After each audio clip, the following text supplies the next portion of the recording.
Hello everyone and welcome to another video here on the Cycling Day in Extra channel. This is our final stage preview of the 2025 Tour de France. After 3 punishing weeks, the Tour de France returns home. The final day of racing always carries a special aura, a celebration of survival, spectacle and supremacy, but this year's finale, after last year's detour to Nice for the Paris Olympics, is far from a mere ceremonial ride. The 2025 Tour de France bows out in style, weaving the old with the new, honoring tradition and while rewriting the script. The stage starts in Mantes-la-Ville, a small but proud commune to the west of Paris, known more for its connection to French craftsmanship than cycling history. Mantes, nonetheless, serves as an ideal springboard into the capital. The riders roll out with weary legs and champagne in hand potentially, but we don't know. The traditional procession led by the yellow jersey and their teammates, smiling for the cameras. There is laughter, shared stories and a general sense of relief, but this year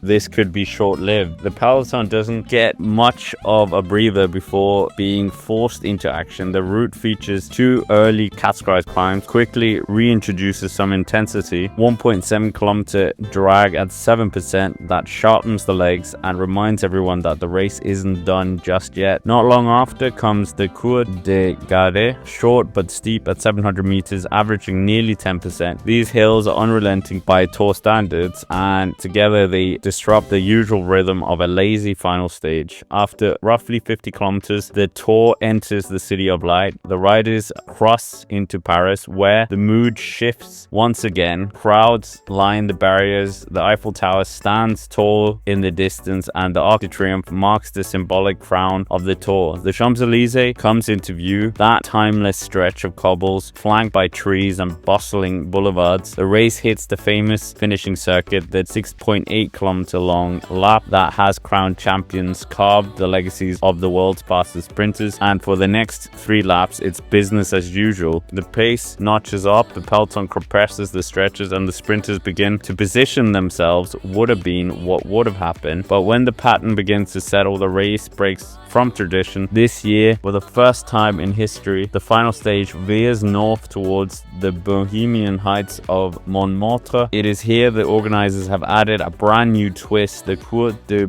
Montmartre featured prominently in last year's Olympic road race. The climb is back to add a sting in the Tour's tail. It may only be 1.1 kilometers long, but it kicks at 5.9% and comes paved in cobbles that rattle bones and breaks rhythm. It is not just a novelty, it is a legit challenge, a platform for boldness, and we'll see if anyone does anything. The riders won't tackle it once, but 3 times. Each lap is 16.7 kilometers long, and the final time up the climb with just 6 kilometers to go. The proximity to the finish opens up all kinds of possibility. An attack over the top could stick, a late surge from a puncher could spoil the sprinters' parties as well, and positioning becomes ever more crucial. Teams must decide whether to protect their fast men or gamble on the climb. The usual script, catch the break and lead out, then sprint, is now loaded with uncertainty. Eventually the race will find its way back to the Champs-Élysées, where the sprint will potentially await, but the approach is longer, harder and more unpredictable. The winner will have to earn it with some real true grit. History of this finish is well known. In recent years, Flemish sprinters have dominated the Paris finale. Meeus was the last one to win in 2023, following on the heels of Jasper Philipsen in 2022 and Wout Bernat in 2021. Before that came Sam Bennett, Caleb Ewan, Alexander Kristoff in the European Championship jersey. Dylan Groenewegen has also won here, and Marcel Kittel, but perhaps no name is more closely associated with the Champs-Élysées than Mark Cavendish, who won here 4 years in a row between 2009 and 2012, each time confirming his status as the fastest man on the planet in that time. Whether we will see a return to sprinting glory or a surprise twist over the cobble climbs remains to be seen, but what is certain that this year's finale is unlike any other. A champagne stage, yes, but with a dash of chaos and a heavy helping of theatre. The riders are racing not just for pride, but for the last 10, 6 and 4 bonus seconds on offer, and perhaps even the final spot on the podium. After more than 3,500 kilometers with mountains conquered and legends challenged, the 2025 Tour de France ends where it belongs, in the heart of Paris, but it does so with one final reminder that in cycling, nothing is ever over until until the line is crossed. But before we go into the final prediction of the 2025 Tour de France, we might as well hear what Jens Voigt had to say about this stage on the rest day and also in our preview as well. And then let's finish the Tour de France. I mean, we can talk about it more. Champs-Élysées stage. No, it's not anymore.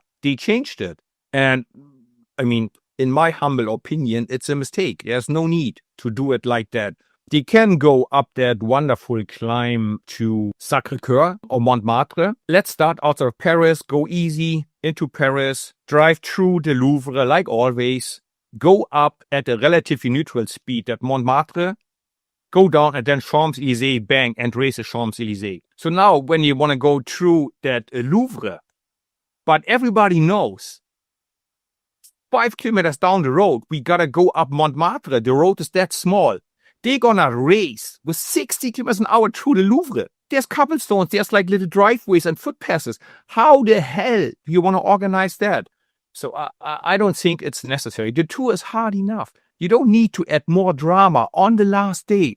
If you want to have beautiful TV pictures, do it early in the race. People go neutral. They can smile. They can enjoy the view to Montmartre. But don't do it in a race like in the final because it's another GC day. So I don't see the big typical sprinters. I don't see them surviving it. I mean, just remember the Olympics. There were not much sprinters left there. So I don't know. I think it's too hard. The race is hard enough. It's 3 weeks of intense racing. Okay. Pretty clear. Tomorrow on Tuesday, Tadej Pogacar wants that win in yellow. So then that's one. Last day, I'm hesitating between Van der Poel and Pogacar. Because the way he goes 3 times up that climb, we all know from the Olympics, little cobblestones, smaller roads. After 3,300 kilometers, the last time they come to the top of that hill is at 4 kilometers before the finish line. Basically, over the top, downhill, and finish. There's no time to repair anything. There's no time for a sprinter to come back. So, okay, I go historical. I go Pogacar again in yellow. We might as well hear what Patrick had to say about this stage in the preview show before the race. And then lastly, stage 21 from Mont-la-Ville to Paris. Also Paris. Went out of touch there for a second. Taking him the laps around the Champs-Élysées, but with a twist. Much to the sprinters' delight, who had a pretty barren last 2 weeks of this race. Because they've introduced the Côte de la Butte Montmartre, which you'll be very familiar with if you watched the Olympic road race last year. They had this climb in there. That is 1K at 5.7% on cobblestones. Just, add a little bit of spice in there. Why not? Who knows what this will be, actually, because we've never seen it before. So it could be a sprint, or it might initialize a bit of a tougher day than expected.